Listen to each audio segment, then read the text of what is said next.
everybody, this is Ann. Welcome back to Painting Big. Hey, we're going to talk about painting for competition today. I got this idea from my stream. I was talking about a couple of these topics and people mentioned it would make a great video. So here we are. I'm fresh from coming back from Adepticon, where my husband competed at Golden Demon and where I actually got re-inspired to do some entries for Golden Demon next time we go. While we talk about this, I'm going to be showing you some very pretty painted models, both my own and mostly my husband's, because he's more prolific than me. But and we'll be talking about the different factors of painting for competition that you should keep in mind. All right, let's get to it. Alrighty. Oh, a blank space. Well, we can't have this. Let's go. Here we go. All right. So let's talk about thing number one, choosing a model. A lot of people don't think too hard about this. They just grab a model that they really like and they're like, oh, I really want to paint that. Let's just do it. And they don't think about some of the things that can come into play. And I've had this happen directly to friends of mine who, one of them comes to mind. Probably their first rule is when you choose a model, make sure that it's a very clean and well sculpted model. A lot of people, I've seen people choose a model they loved the personality of, but that was kind of mucky on the sculpt. It wasn't sculpted as well as it could have been, and they ended up struggling with it for that. I had a friend who chose to paint, like, he was really wanted to get gold at ReaperCon. He threw himself into this model that he really liked. It was a lich model, and the hands just weren't sculpted very well. He ended up struggling so much with those hands that he didn't spend as much time on the rest of the model, and then he couldn't get the hands to look at all good, essentially. He just couldn't make them look good no matter what he did.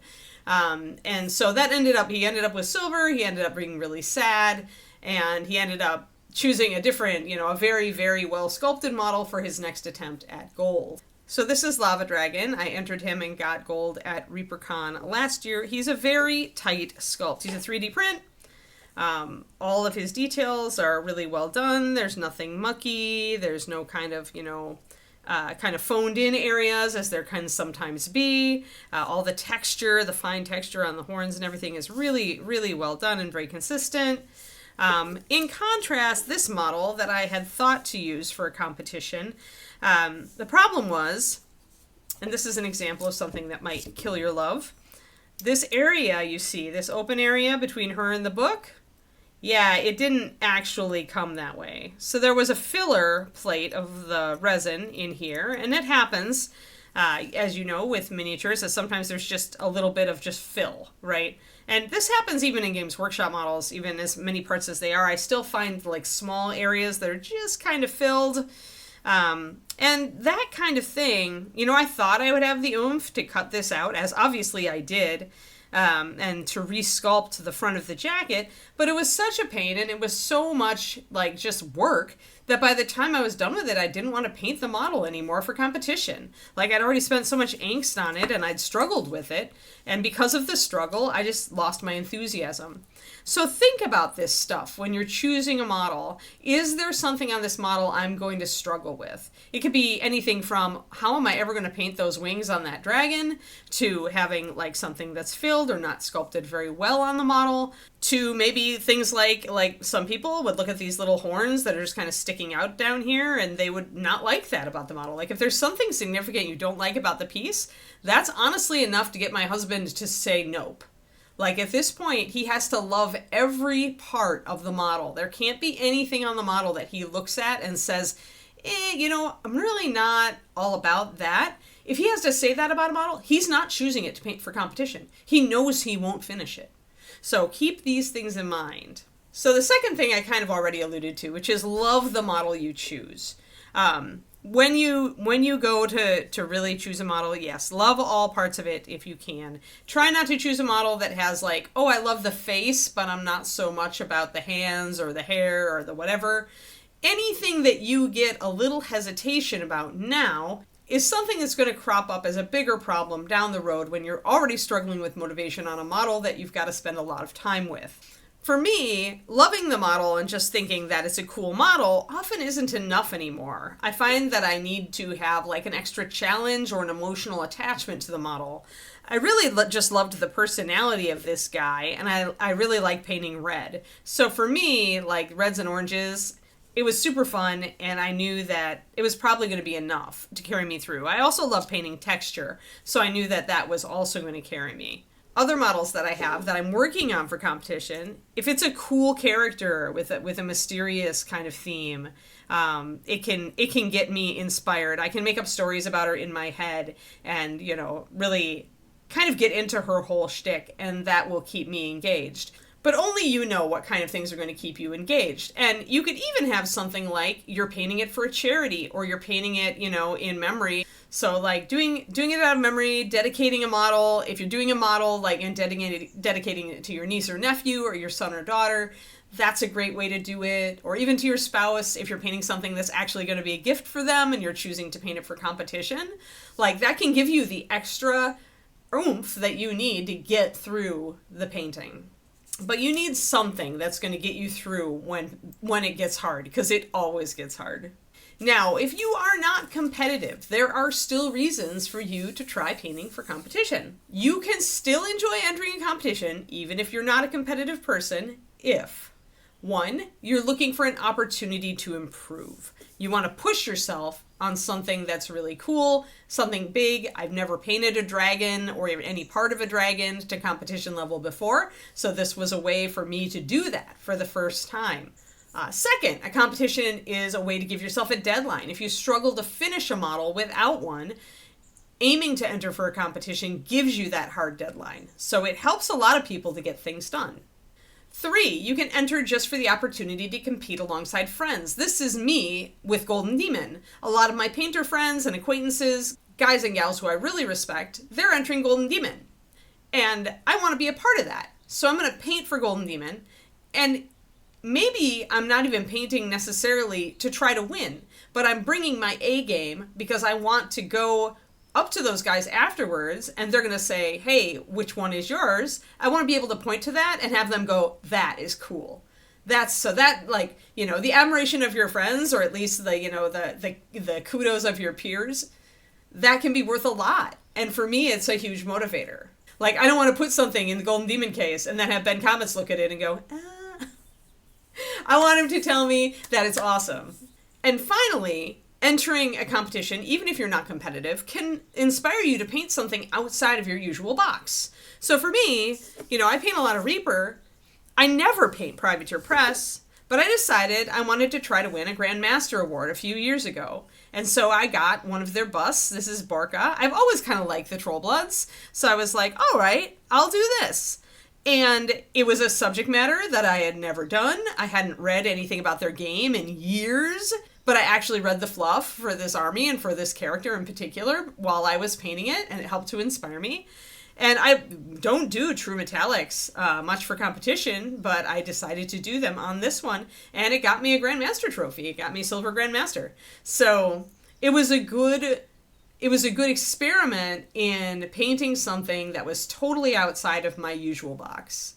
And that can be fun. That can reaffirm, like, if you're getting kind of bored with the stuff you're usually painting, it can really help to reinvigorate your love for the hobby. Okay, so those are some ways that if you're not competitive, you can still enjoy painting for competition.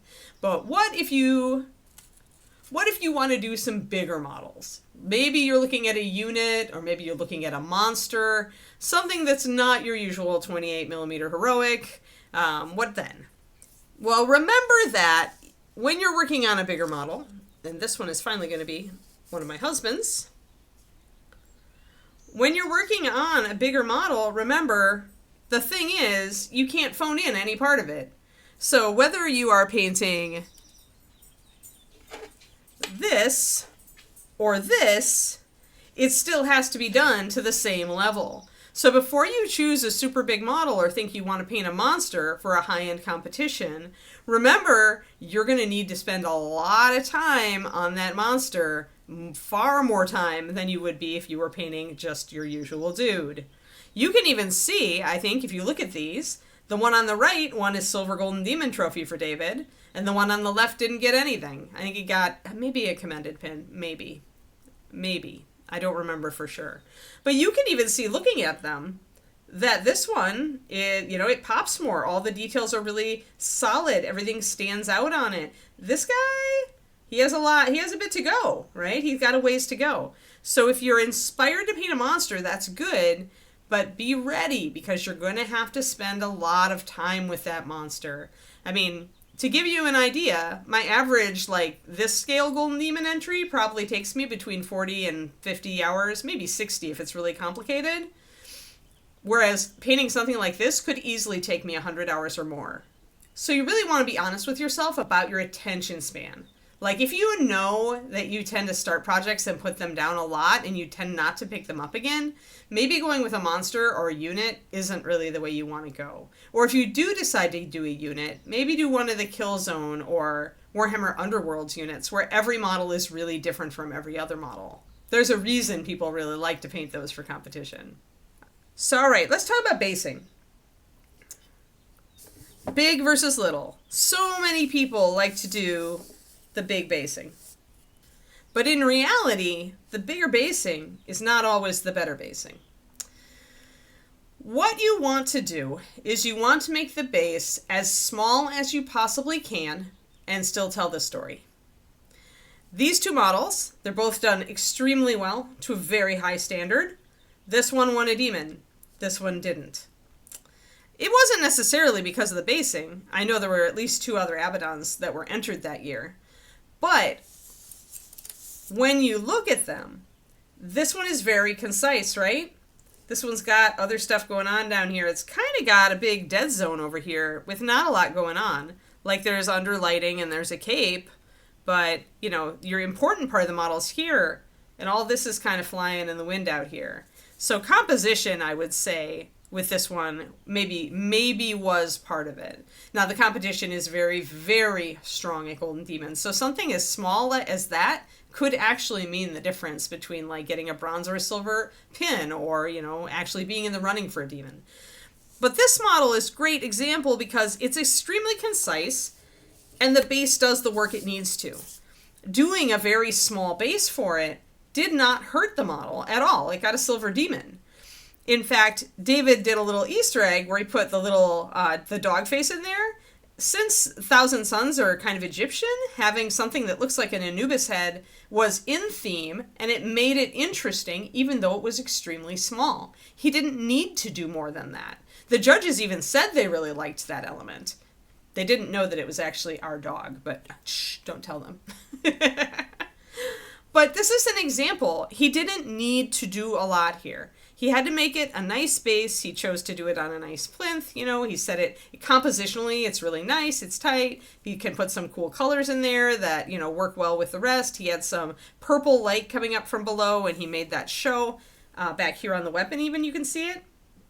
So the light was consistent. There were many reasons why this model won, but it's a great example of how you do not need a super big base or big scenic or diorama base to make a really competitive model in competition.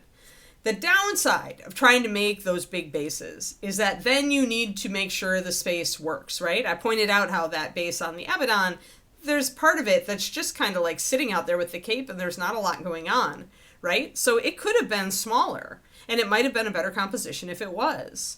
You have to worry about dead space. You have to worry about making the base interesting, right? So David's got a lot of different, like, you know, skulls and, like, you know, big spiky chaos wheel and things like that. He's got to think about that when he's doing these bigger bases and make sure that the area is interesting, that it's interesting to look at and that it serves the model.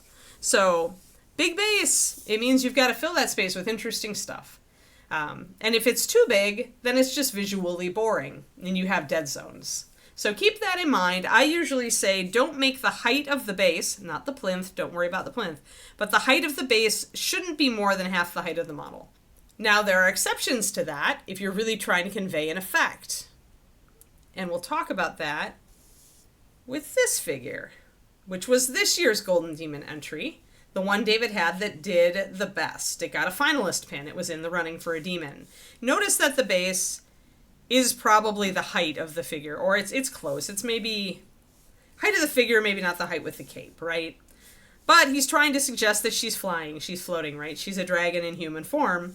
So he's trying to, like, convey that ethereal feel of the model, and it's quite successful with that. So any rule I give you on these, it's always a suggestion.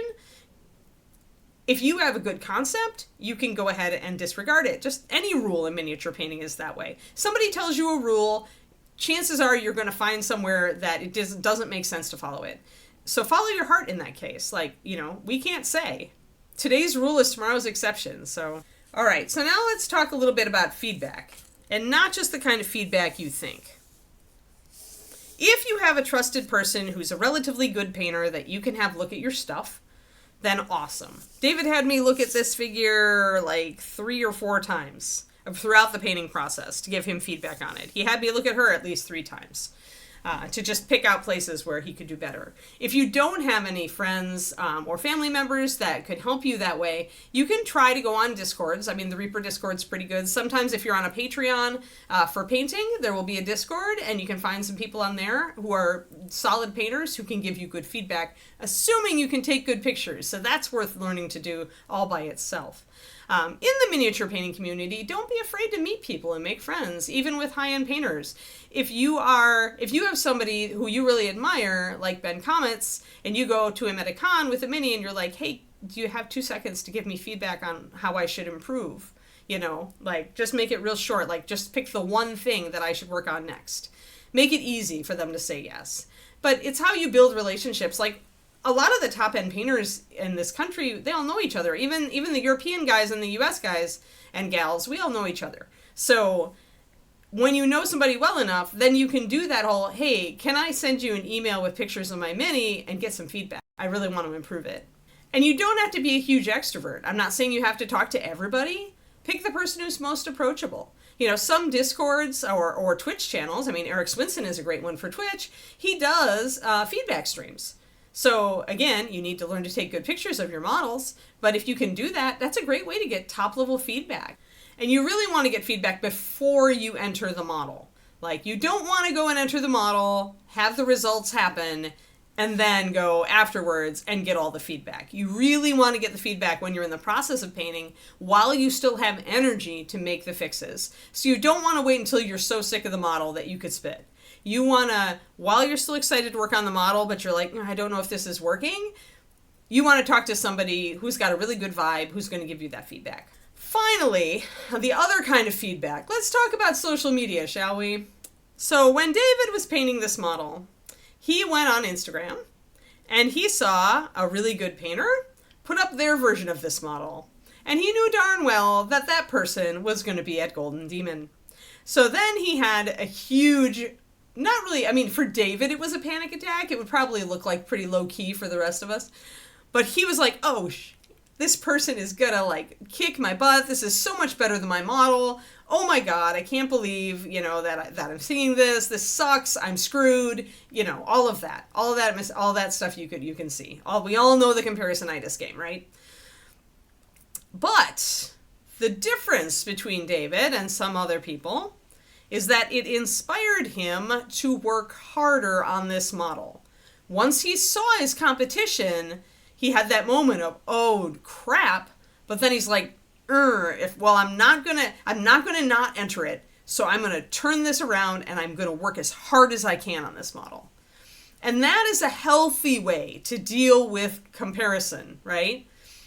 Unfortunately, most of us don't have David's balance in life. We go on social media, we see the beautiful model that is exactly the model we've painted, only better, and we want to throw our brushes out the window, throw the mini in the garbage, and go cry in a corner. Or something, maybe I'm going a little extreme there, but you get the idea. If you're that person, and I'll tell you right now, I am that person. Like, I do not go on social media when I'm working on a project. I do not look up other examples of people who have painted that model. I don't touch Instagram. I don't even usually look at box art unless I need to figure out what something is on the model. If you are that person who is fragile and vulnerable to comparisonitis, don't do social media when you're working on a competition piece. Try your best. Because I know so many people who just put down the model when they see that comparison piece.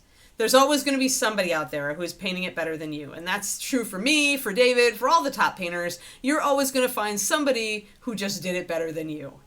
And if you can't take it and make that into a motivation, then just disengage. Finally, let's talk about setting expectations. So I told you before that when I enter a high-end competition like Golden Demon, my main motivation is to do my best work so that I can essentially stand up beside all these other great painters and say, hey, here's my piece, and have them go, that's cool. Like, that's really all I want. Now I maybe have a secondary goal of getting one of those cool snazzy pins. I really like the little pins for Golden Demon. Back when I was winning Golden Demons, they didn't have those things. So yeah, so I kind of would like a pin, but I'm not going to go into it like making that my goal. And again, this is whether you're a competitive person or not. If really striving for that pin or that trophy is what motivates you and it inspires you to do your best work, then by all means embrace that. But for many of us, hinging everything on the result is kind of a bad deal because we can't control that result, right? Especially at a competition which is going to attract a lot of very good painters that are going to be bringing their best work. I think it's best not to walk in with the expectation of winning. I think finding another motivation, whether it's just to push yourself to a new level, to try something, to try a new technique, to like be there with your friends and participate and, you know, be able to show other people your stuff. Any of that, whatever motivates you to paint outside the box, find a motivation that's about the process and not about the results. Otherwise, when you don't win, it's just going to feel sour. If you go in with the idea and the expectation that, you know, I'm probably not going to win. If I do, it'll be cool. You know, but I already am proud of what I did. Then that's going to be a lot better for you emotionally. It's going to be a lot healthier. It's going to make you feel a lot better, even if you don't get that trophy. And then if you do get the trophy, well, then, you know, you're going to be over the moon. But try not to attach the result to your happiness. Like, enjoy participating, enjoy seeing your model in the case, enjoy being able to point at it and say that's mine and watch people lose their shit. You know, all that fun stuff, all the things we live for as mini painters.